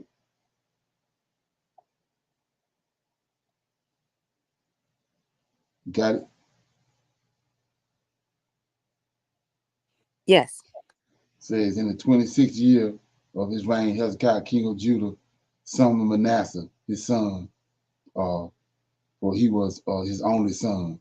He summoned him in the presence of Isaiah. See, you wouldn't assume Isaiah had to do this. So he says, he summoned his son in the presence of Isaiah, son of Amos, the prophet, and in the presence of Josabad, the son of Isaiah, in order to hand over to him the words of righteousness which the king himself had seen. And the words are concerning eternal judgment and the torment of Gehenna, and the prince of this world and his angels and his authorities and his powers, and the words concerning the faith of the beloved, which he himself had seen in the 15th year of his reign during the sickness. And he handed him the written words which Samnus, the secretary, had written out, and also those which Isaiah, the son of Amos, had given him, and to the prophets, also that they might write out and store up with him what he himself had seen in the house of the king concerning the judgment of the angels, and concerning the destruction of this world, and concerning the road of the saints and their going out, and concerning their transformation and the persecution and ascension of the beloved.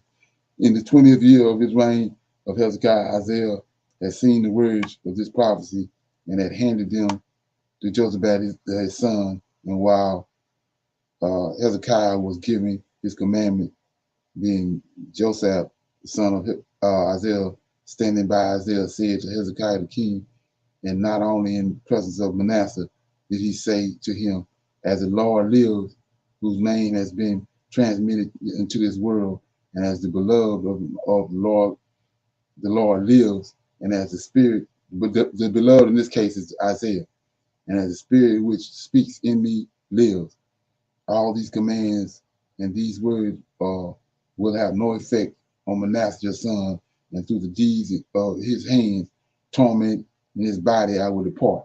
And Samuel, Micah will serve Manasseh and will do everything he wishes, and he will be a follower of Belial rather than of me. And he will cause many in Jerusalem and Judah to desert the true faith and Belial, while dwelling in Manasseh, and by his hands I will be sawn in half. And when Hezekiah heard these words, he wept very bitterly and sore and tore his robe and threw earth on his head and fell on his face. And Isaiah said unto him, Samuel's plain against Manasseh is complete. There will be no benefits of you from this day. And Hezekiah thought in his heart that he would kill Manasseh, his son. But Isaiah said unto Hezekiah, the beloved has made your plan ineffective, and the thoughts of your heart will not come about. For with this calling have I been called, and the inheritance of the beloved will I inherit. Right? See? Okay, so it says, Manasseh abandoned the service of the Lord of his father, and he served Satan in his angels and his power. And he turned his father's house, which had been in the presence of Hilkiah, away from the words of wisdom and the service of the Lord. Manasseh turned them away so that they served Baal for the angel of iniquity who rules this world is Belial, whose name is Manabucus, whatever it is. And he rejoiced over Jerusalem because of Manasseh, and he strengthened him and caused him apostasy and iniquity which he disseminated in Jerusalem, and sorcery and magic, divination, fornication, adultery, and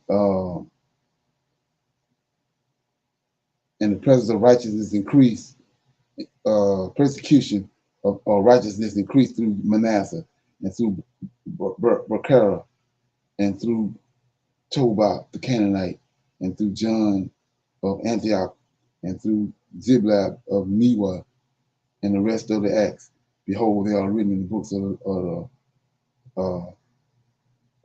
the kings of Judah. So this, if you understand what's going on, Hezekiah was one of the righteous seeds that the Most High raised up, but he had a son called Manasseh. Manasseh came after him. Manasseh was wicked as hell. But what I'm showing you is Isaiah was alive, and Isaiah told him, the Most High showed Isaiah in a vision that what Manasseh was going to do, and he told Hezekiah, and Hezekiah told Manasseh. So now Manasseh got a problem with Isaiah. He killed Isaiah. He sawed Isaiah in half. Okay. So say, what did this got to do with Josiah? We keep reading. And when Isaiah the son of Amos saw the great iniquity which was being committed in Jerusalem and the service of Satan and his wantonness, he withdrew from Jerusalem and dwelt in Bethlehem of Judah. And there also there was a great iniquity, and he place. And Micaiah, right? It's Micaiah, one of the minor prophets. See, all these people exist at the same time. And Micaiah the prophet, and the age Ananias and Joel, it's another minor prophet, and Habakkuk, and Joab his son, and many of the faithful who believed in the ascension into heaven withdrew and dwelt in the mountains. So these are minor prophets. That's like I was saying, this who talking to us. The books that they talking to us. So then it says, and many of the faithful who believed in the ascension into heaven withdrew and dwelt in the mountains. All of them were clothed in sackcloth, and all of them were prophets. You see, and they had nothing with them, but were destitute. And they all lamented bitterly over the going astray of Israel, and they had nothing to eat except the herbs which they gathered from the mountains. And when they had cooked them, they ate them with Isaiah the prophet. And they dwelt on the mountains and on the hills for 2 years of days, right? Who was the brother of his father, and what? Okay, let me see if I can skip that. Yeah. Okay, for 2 years of days. Then it says, after this, while they were in the desert, there was a certain man in Samaria named Becherah of the family of Zedekiah, right? You know who Zedekiah is? Son of Chanus of the false prophet, whose dwelling was in Bethlehem. And Zedekiah, the son of Chenab, who was the brother of his father, was a teacher in the days of Ahab, king of Israel, of the 400 prophets of Baal. And he struck the abused Micah, that's another minor prophet, son of Amos the prophet, and he was abused by Ahab. And Micah was thrown into prison with Zedekiah the prophet. They were with Ahazah, the son of, can't say that name, and Elijah the prophet from Tishba in Gilead reproved Ahazah in Samaria, and he prophesied against Ahazah that he would die on his bed of sickness, and Samaria would be given into the hands of Shalmaneser because he had killed the prophets of the Lord. And when the false prophet who were with Ahazah, the son of Ahab, and their teacher, Jalirus from Mount Joel, heard. Now he was a brother of Zedekiah. When they heard, they persecuted Ahazah, the king of Oregon and Micaiah. Then it says then verse 3 says, Micaiah discovered and saw the place of Isaiah and of the prophets who were with him, for he himself dwelt in the district of Bethlehem, and he was a follower of Manasseh, and he prophesied lies in Jerusalem. And there were many from Jerusalem who joined him, but he himself was from Samaria. And it came about when Shalmaneser, the king of Assyria, came and captured Samaria and took the 9 tribes into captivity and led them to the province of the Mede and the river Gishon, this youth escaped and came to Jerusalem in the days of Hezekiah, the king of Judah. But he did not walk in the ways of his Samaritan father, because he feared Hezekiah. And he was found in the days of Hezekiah speaking words of iniquity in Jerusalem. And the servants of Hezekiah, okay, accused him, and he escaped to the district of Bethlehem and persuaded Bechiah, accused Hezekiah of and the prophets who were with him, saying, Isaiah and the prophets who are with him prophesy against Jerusalem and against the cities in Judah, that they will be laid waste, and also against Benjamin, that it will be into captivity, and also against you, O Lord King, that you will go bound with hooks and chains of iron. But they are prophesied lies against Israel and Judah. And Isaiah himself has said, I see more than Moses the prophet. Moses said, there is no man who can see the Lord and live. But Isaiah has said, I have seen the Lord, and behold, I am alive. Now therefore, O King, that they are false prophets, and he has called Jerusalem Sodom, and the princes of Judah and Jerusalem he has declared to be people of Gomorrah. And he brought many accusations against Isaiah and the prophets before Manasseh. But Baalah dwelt in the heart of Manasseh and in the heart of the princes of Judah and Benjamin and the eunuchs and the king counselors.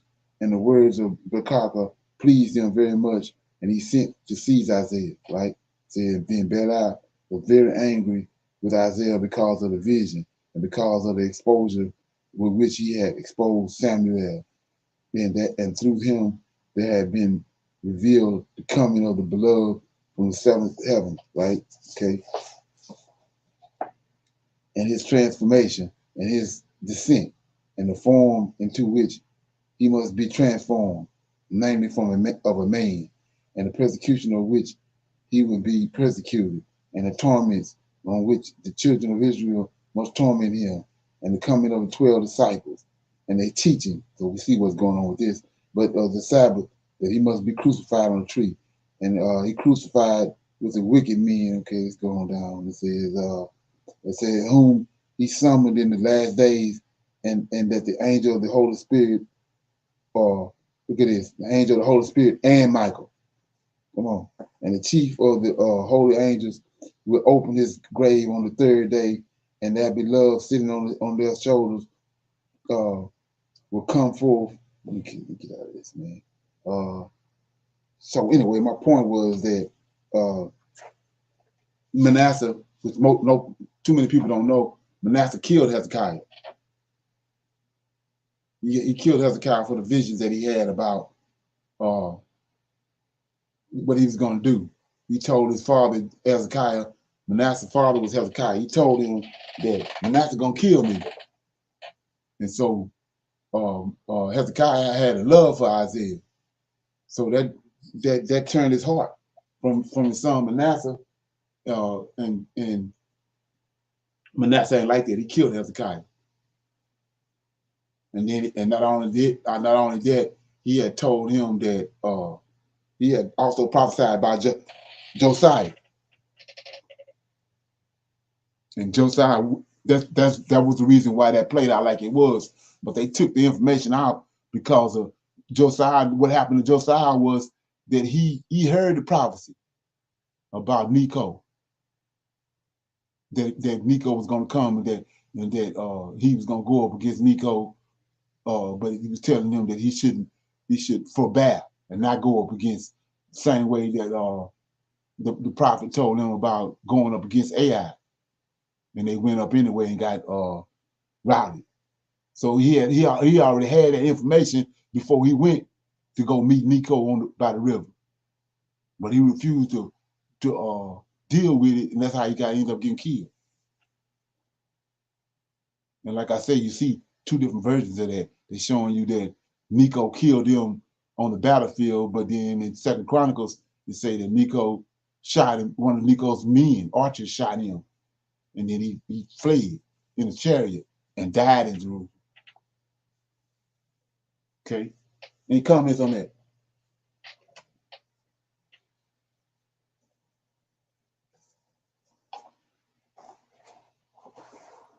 Did they name the priest who found the book of law that they Okay. gave to him? Was there a lady there? Okay. Yeah. So can you hear me? Yes, I can hear you. Yeah, so let me get this right quick. I had something else I wanted to deal with. Okay. Yeah, he goes a version. I'm gonna read this and then I'm gonna close out. But this is they came across some writings that from the Syrian army, from the Syrians that talked about the same event. I'm just gonna read it. It says the events that surround the last days of King Josiah are chronicled in the pages of the ancient history. So this go along with what's in the book in the Second Chronicles. The first major event that takes place during the last few years of his reign is the fall of the Assyrian capital of Nineveh. So, like I was saying, this is where Jonah was going. So Jonah ain't got nothing to do with the New Testament. This is where Jonah was going right here with the story with the whale. He was going to Nineveh. Say the prophecy against Nineveh and the fall of the Assyrian Empire is given in Zephaniah chapter 2, verse 13. And God, will stretch out his hand against the north, destroy Assyria, and make Nineveh a desolation and dry all the wilderness. The fall of Nineveh and the Assyrian Empire is indeed mentioned in the artifacts known as the Babylonian Chronicles, located within the British Museum. It describes the following events which occurred around 612 BCE. Okay. In the 14th year of Nebuchadnezzar, the king of the Akkad, called up his army, right? Charis, and the king of Manasseh of the Medes also marched out to meet the king of Akkad, and they joined forces. They marched on the banks of the Tigris River and encamped against Nineveh. 3 battles were fought. Then they made a great attack against the city. On that day, Shinshakan, king of Assyria, was defeated. Right, let me get it. Let me get this. Shinshak was he was defeated, and the city was turned into a pile of rubble. But the army of Assyria escaped. Ashurbanipal became the new king of Assyria and reigned in Haran. So Zephaniah prophecy against Nineveh became fulfilled. So we see all these minor prophets, they all existed at the same time. They want you to think they didn't. The next event leading to Assyria's complete downfall occurred 2 years later when the Akkadian king attacked the new Assyrian capital at Haran, and the Babylonian Chronicles continue. Manasseh came to the aid of King Akkad, and they merged their armies and marched against Haran, against Ashurbanipal. Fear of the enemies befell Ashurbanipal and his soldiers, and they left the town. And the king of Akkad arrived at Haran and seized the city. At this time, Assyria sends a dispatch to Egypt, requesting help from the Egyptian king Necho. Here you go. This will bring the king of the East in, Necho II, whose father had formed a treaty years earlier with the Assyrians. Necho II then takes his army and heads north to aid the Assyrians. But on his way, Josiah, the king of Judah, brings out his army to intercept the Egyptians at Megiddo. This battle is recorded in 2 Chronicles that we just read. 2 Chronicles 35. Right? This from a historical perspective. Right? After all this, when Josiah had prepared the temple, Necho, king of Egypt, came up to fight against Charmers by the Euphrates. And Josiah went out against him, but he sent messages to him saying, "What have I to do with you, king of Judah? I have not come against you this day, but against the house with which I have war. For God, Yahweh, commanded me to make haste. refrain from meddling with Yahweh, who is with me, lest he destroy you. Right? Keep going. Nevertheless, Josiah would not turn his face from him, but disguise himself so that he might fight with him. And he did not heed the words of Necho from the mouth of God. So he came to fight in the valley of Megiddo, and the archer shot King Josiah. And the king said to his servants, "Take me away, for I am severely wounded." The servants therefore took him out of that chariot and put him into a second chariot that he had, and they brought him to Jerusalem. So he died and was buried in one of the tombs of his fathers. And all Judah and Jerusalem mourned for Josiah. Okay? Let me see. Yeah, the main core of the Egyptian army then advanced northward to help the Assyrians who had assembled at Carmel, waiting Necho's army in order to attack the Babylonians at Haran. This event occurred during the same year as Josiah's death in 609 BC. This is verified in the Babylonian Chronicles as follows. 17th year of Nepolebar, Ashurbanipal II, king of Assyria, and a large army of Egyptians that Necho, who had come to his aid, crossed the river Euphrates and marched on to conquer Haran. His army entered into both his army entered it, but the garrisons which the king of Akkad had left there defeated them, and so he encamped against Haran. He continued to make attacks on the town. However, nothing was accomplished, and he turned. Right at the same time, a contingent of the Egyptian army advanced back toward Jerusalem and captured Jehaza. So this is Jehaza. This is in let's look at it. This is in this one of Josiah's sons. Like I said, this is the very end that Daniel had prophesied about, that Jeremiah had prophesied they're going into captivity. So I'm in 2 Kings right quick. Oh, man. Ooh.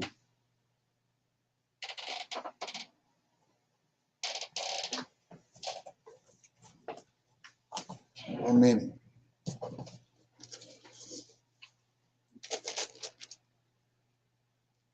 So I'm in 2 Kings. And I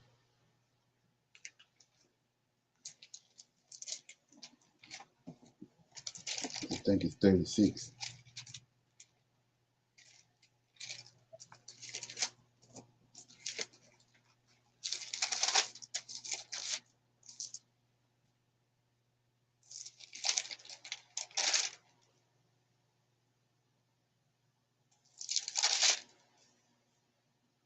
Yeah, so in 2 Kings 23, verse 31, you see Jehaza was 20 and 3 years old when he reigned, and he reigned 3 months. He only reigned 3 months in Jerusalem. And this king right here, we reading right here, took him away to Babylon, took him away to Egypt. It says, let me get it. It says, at the same time, a contingent of Egyptian army advanced toward Jerusalem and captured Jehaza, who reigned only 3 months over Judah, and Necho sends him to Egypt as a prisoner in chains. And Necho then installed Jehoiakim as the ruler in Jerusalem. This is recorded in 2 Chronicles chapter 36. Okay, yeah. So, like I was saying before, that what I just read is from a historical perspective. So it shows you right here that this ain't it's not no 600, 700 or 1200 years in between all these people, these minor prophets, and all them. Like I said, all the minor prophets was in Babylon with Zerubbabel. When he came out, they all came out with him, and then they the ones that was catching hell from Manasseh before they even went to Babylon. Manasseh was giving them hell. And then Manasseh killed Isaiah, cut him in half.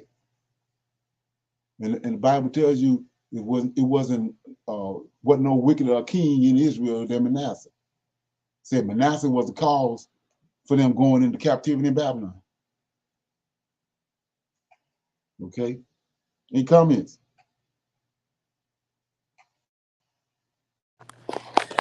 No, sir. Okay. Let me get that over here. Okay, so no. Let me see. Let me answer that. No, it's not Nag Hammond. I'm reading out of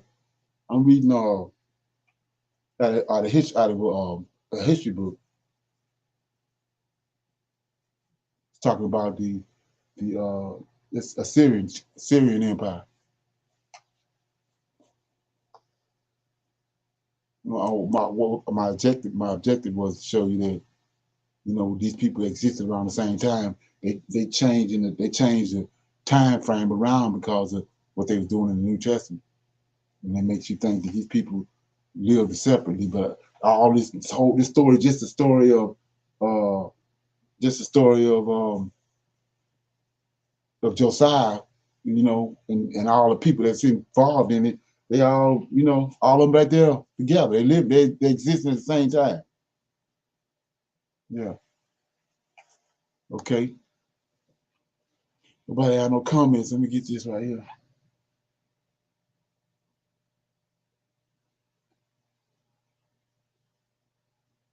Okay.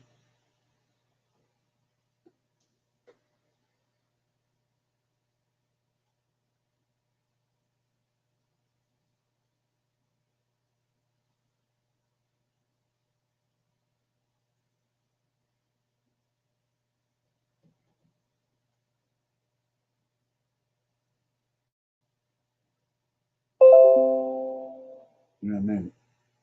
Computer acting up.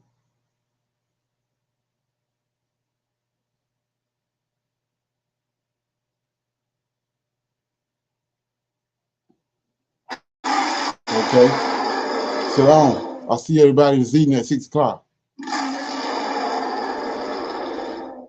Okay. Shalom. Shalom, everyone.